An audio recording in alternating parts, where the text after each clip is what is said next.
Marriage అయిపోయిన వాళ్ళకి చెప్తున్నా, తల్లి మాటలే విన్న కొడుకైనా, తల్లి మాటలు విన్న కూతురైనా అండ్ ఈ ఆడపడుచులు వీళ్ళు కూడా ఉంటారు కదా, వీళ్ళు మాటలే విన్న ఏ కాపురం కూడా బాగుపడినట్టు నేను చూడలేదు, సీరియస్లీ చూడలేదు. వన్స్ మీకు మ్యారేజ్ అయిపోయాక మీ బ్రతికేదో మీరు బ్రతకండి. అంటే తల్లిని చూడొద్దు అని నేను చెప్పట్లా, బట్ ఏంటంటే మీ కాపురంలో ప్రతి విషయంలో ఇన్వాల్వ్ చేసుకోవద్దు. మీరు ఇన్వాల్వ్ చేసుకుంటే చెప్తున్నా ఖచ్చితంగా మీ కాపురం సంకనాగిపోద్ది. ఇక్కడ అబ్బాయిని అనట్లేదు, అమ్మాయిని అనట్లేదు, ఇద్దరు అలానే ఉన్నారు. నీ హస్బెండ్ తో నీకు ఏదైనా ప్రాబ్లం ఉంటే నీ హస్బెండ్ తో తేల్చుకో, అంతేగాని అమ్మా ఇలా మీ అల్లుడు చేస్తున్నాడు, ఇట్లా నీ అల్లుడు ఉంటున్నాడు అని చెప్పి మాట్లాడు. అది కరెక్ట్ కాదు. అది అట్లనే నీ పిల్లం ఏదైనా తప్పు ఉంటే అది నువ్వు చూసుకోరా, చేతకాని నా కొడుకువా. అబ్బాయిలకు ఒక విషయం చెప్తా, గుర్తుపెట్టుకో, ఇన్నాళ్ళు అది ఎక్కడో ఒక ఇంటి దగ్గర పెరిగి నిన్ను నమ్మి నీతో వచ్చిందంటే దాన్ని అనే హక్కు నీకు మాత్రమే ఉండాలిరా, అంతేగాని నీ తల్లికి, నీ చెల్లికి, నీ అక్కకి కాదు. వాళ్ళు కాపురాలు వాళ్ళు బాగానే చేస్తారు, నీ అక్కలు నీ చెల్లెళ్ళు, మధ్యలో నువ్వే హౌలేగాడి అవుతావు. కావాలంటే ఒకసారి మెసేజ్ చూడు, నేను మొగుడు ఒక చేతకాని నా కొడుకు కాకపోతే వాళ్ళ అక్కకో 1,00,000, రెండో అక్కకో 4 లక్షలు, మూడో అక్కకో 1,00,000. అరే నీకు కూతురు ఉంది, నీకు ఫ్యామిలీ ఉంది, నీ ఇది నువ్వు చూసుకోరా.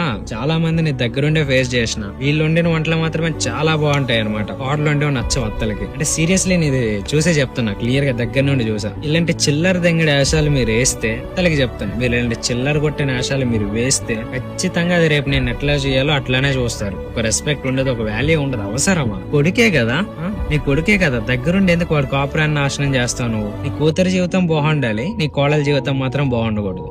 మీరు